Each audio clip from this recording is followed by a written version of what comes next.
ஒரு இடத்துல இருந்து இன்னொரு இடத்துக்கு வேலைக்காகவோ இல்ல ஒரு நாட்டுல இருந்து இன்னொரு நாட்டுக்கு வேலைக்காகவோ இல்ல கல்விக்காகவோ இல்ல வேற ஏதாவது ஒரு காரணத்துக்காக புலம்பெயர்ந்து போயிருக்கீங்களா? இந்த நாள் உங்களுக்கானது தான். இன்னைக்கு இன்டர்நேஷனல் மைக்ரன்ஸ் டே, சர்வதேச இடம்பெயர்ந்தோர் தினம். இது உங்கள் விஐடி பண்பலை 90.8.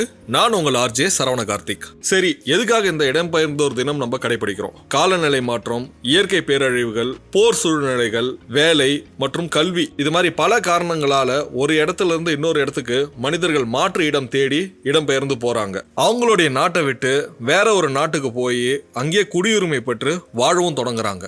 அப்படி ஒரு நாட்டில இருந்து இன்னொரு நாட்டுக்கு இடம்பெயர்ந்து போறவங்க அவங்க எதிர்கொள்ற சவால்கள், அவங்களுடைய உரிமைகளுக்காக அவங்க போராடுறதா இருக்கட்டும், சமூக பொருளாதார வளர்ச்சிக்காக அவங்க ஆற்ற பங்களிப்பா இருக்கட்டும், இது மாதிரி பல விஷயங்களை விழிப்புணர்வா மக்கள் கிட்ட கொண்டு போய் சேர்க்கறதுனாலதான் இந்த நாளை நம்ம கடைபிடிக்கிறோம். இடம்பெயர்ந்தோர் பல சமயங்கள்ல முறையற்ற வேலை, வசதி குறைபாடு, சமூக புறக்கணிப்பு மற்றும் மனித உரிமை மீறல்கள் போன்ற சவால்களை எதிர்கொள்றாங்க.